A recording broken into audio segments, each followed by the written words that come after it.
அப்ப வேலை இல்லாம ஒரு 5 மாசம் வந்து முடி வளர்த்து முடி வளருதுன்னு பார்த்தேன். இது இந்த மாதிரி லுக் உனக்கு ஓகேவா அப்படின்னு கேட்டாரு. நான் சொன்னேன், யா as long as ஒரு நீட் போனி மாதிரி போட்டு நீங்க இது வரைக்கும் வராத ஒரு லுக்குனா I can work around that அப்படின்னு சொல்லிட்டு, அதுல அப்புறம் ஃபேஷியல் ஹேர் அந்த பியர்ட் அது இதெல்லாம் லைட்டா கொஞ்சம் செட் பண்ணி பட் உங்களுக்கு ஒரு தனி பிளஸ் பாயிண்ட்ல சார் உங்களுடைய அந்த ஹேர்ன்றது. ஏன்னா ஒரு அரிந்த மரிமானா இருக்கட்டும், நான் கடவுளா இருக்கட்டும், உங்களுடைய ஹேர் ஸ்டைல் அது ஒரு செம்ம விஷயம். நீங்க எந்த படத்தை சொல்றீங்க நான் இந்த படத்துல பார்க்க சூப்பரா இருப்பேன்னா உங்களுக்கு நீங்க நினைக்கிற படம்? ஐ திங்க் அதான் அவர்கிட்ட சொல்லிட்டு இருந்த ஒரு ஸ்டைலிஷ் பிரசன்டேஷன்னா ஐ திங்க் மிஸ்டர் எக்ஸ் தான் first time.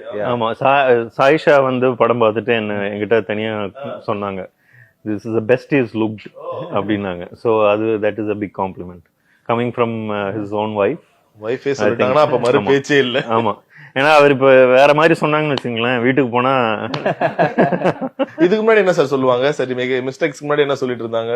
Look வைஸ்னா maybe Raja Rani அந்த 2 லுக்கு ஆர் ஆரம்பம். So this R the 2 films.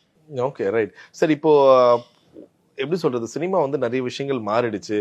இதர் படத்தோட எது பெரிய படம் சின்ன படம்லாம் பார்க்க மாட்டாங்க. எந்த படம் கலெக்ஷன் ஆகுதோ இந்த ரேஸ்ல உங்களுக்கு எப்படி இருக்கு? ஏன்னா இப்போ நீங்களா இருக்கட்டும், கூலாசா குக்கும்பரா தான் நீங்க ஹேண்டில் பண்றீங்க. ஹிட்டா இருக்கட்டும் ஃபிளாப்பா இருக்கட்டும், நீங்க அந்த ஒரே மைண்ட் செட்ல தான் இருக்கீங்க. So how to you handle hits and flaps? நீங்க எப்படி பாக்குறீங்க? ஹிட்ஸ் அண்ட் நம்ம படம் யூஸ்வலா நம்ம பண்ணும்போது யாருமே ஃபிளாப் ஆகணும்னு படம் எடுக்கிறது கிடையாது.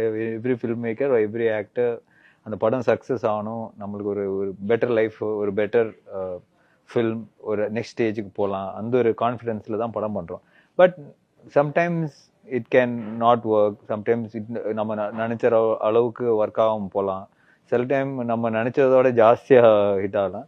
பட் நவ் த ட்ரெண்ட் வந்து இப்போ இட்ஸ் வெரி ஹெல்தி. இப்போ வந்து நல்ல படங்கள், நல்ல கான்செப்ட், நல்ல story, no matter who is the hero, no matter how small the budget, ரொம்ப கம்மியான பட்ஜெட்டா பெரிய பட்ஜெட்டா, எதுவுமே நத்திங் இஸ் என்னது பெஞ்ச் மார்க். படம் ஆடியன்ஸுக்கு பிடிக்கணும். அது வந்து it can be comedy, it can be action, it can be a thriller.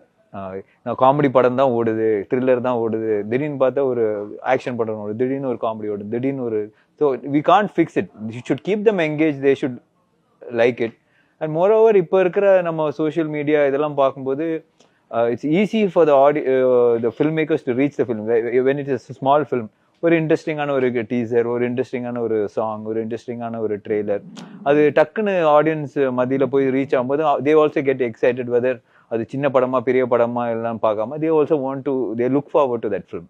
So that's a very big advantage. So நம்ம பெரிய படம் தான் பண்ணுறோம், அதனால நம்மளுக்கு பெரிய ஓப்பனிங் வரணும், பெருசாக ஹிட் ஆகணும் அப்படின்னு யோசிக்காம we should try to engage and try to be in the race. அது வந்து அவங்கள கேப்சர் பண்ணுற மாதிரி சில விஷயங்கள் பண்ணணும். என்ன படமாக இருந்தாலும், இப்போ மிஸ்டர் எக்ஸாக இருந்தாலும் சரி, வட ஃபிலிம் இப்போ வேட்டுவமாக இருந்தாலும் சரி, அனந்தன் காடாக இருந்தாலும், I have to do something. சரி, இந்த படம் பார்க்கணும் அப்படின்ற ஒரு மைண்ட் செட்டுக்கு அவங்கள கொண்டு வரணும். So that is a biggest challenge. If you do that, then doesn't matter whether it's a small film or big.